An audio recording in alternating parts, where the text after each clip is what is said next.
Running a business is the best tax deal in America today when it comes to optimizing your tax bill. And this new tax bill just made procrastination even more expensive. My name's Matt, and I'm a CPA, and I'm the founder of TrueBooks. TrueBooks is a CPA firm that specializes in tax and accounting for real estate investors and small business owners. And our goal is to help people optimize their tax bill and strategize to give them opportunities to bring down their tax bill and keep more of their cash. If your business earns between $100,000 and $500,000 in profit, you're in a sweet spot for tax savings.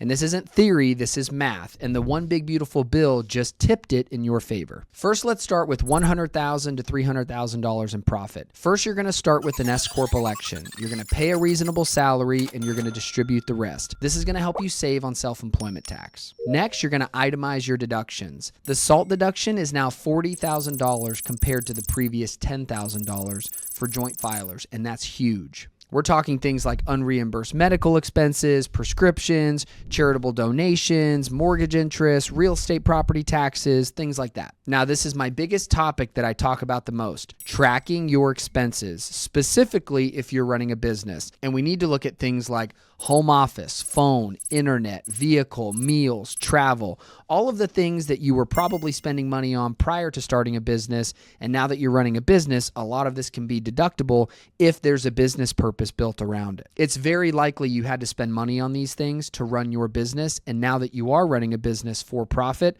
some or most of these can be deductible. And now if you've got extra margin in the business, which means net income after money that you need to essentially live, we need to start layering in retirement contributions to things like a SEP, self-employed pension, or a solo 401k, or a 401k if you have employees, defined benefit plans, contribution plans, cash balance plans, all the different retirement plans. You definitely need to start looking at these for, again, not only the tax savings, but to start building your nest egg and taking some of the chips off the table. The latest example I have of a client within this income range dropped their bill from 65 grand to about 40 grand by just doing what we had talked about above. Now let's talk about somebody in that $300,000 to $500,000 profit range. Now you're in the 32% tax bracket, and this is where deferrals really start to win. First, we want to max out your 401k, and that's $69,000 in 2025. That is deducted from your income. Next, we want to prepay expenses, things like rent, insurance, supplies,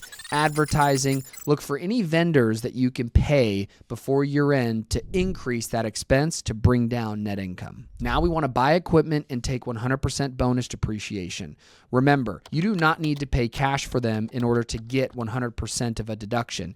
It's all about the purchase price, not amount of cash down. So remember, you can 100% finance these assets, but still get a 100% deduction for them on your tax return. Now you want to delay invoicing until January on the sales side so you cannot receive some of this revenue before year ends in order to, again, keep profits low and try and keep you in this 24% tax bracket range. Once you hit that 24% tax bracket, stop. Lock that in and don't defer forever, because this is a range that it's okay to stay in before you ideally start earning more money and bump up to that 32%. Remember, these moves that we're making need to be intentional. Okay, so now you're talking about over $500,000 in profit, and this is where the phase outs of tax start. If you guys are familiar with tax rules have phase outs, meaning once you start to earn enough money, these rules and saving strategies get a little bit tougher because you could be phased out of using these deductions. For example, you're starting to lose out on most of the SALT deduction, the QBI benefit fades for service-based businesses.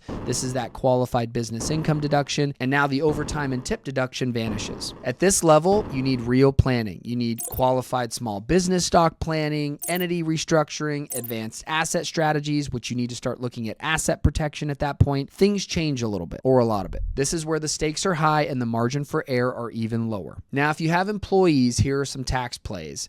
There's more savings on the table. You can see as you make more money in your business, the tax strategy is going to need to adjust for where you're at. And it also depends on where you want to take the business. Do you you want to sell the business? Do you want to leave the business to somebody in your family? All of these are things that are going to need appropriate tax planning and also legal planning and estate planning to ensure that you don't make any major mistakes that you essentially sign yourself up for, but then have to reap the consequences later on. So I can't stress enough how important it is to try to lay out the plan now so that you can start to build small building blocks around it and then adjust as needed. Tax strategy is not a one size fits all, and you have to sit down with somebody and see what they're currently going through, see what their plan is in the future so that you can adjust and give them the best advice. And so that's my recommendation to anybody here that is running a business, is finding an accountant that they can sit with and talk about tax strategy with for where they're at in their business and where they plan to go. And obviously, if you need help, we would love to help you here at TrueBooks. So feel free to go to our website and reach out that way, or shoot me a DM on Instagram.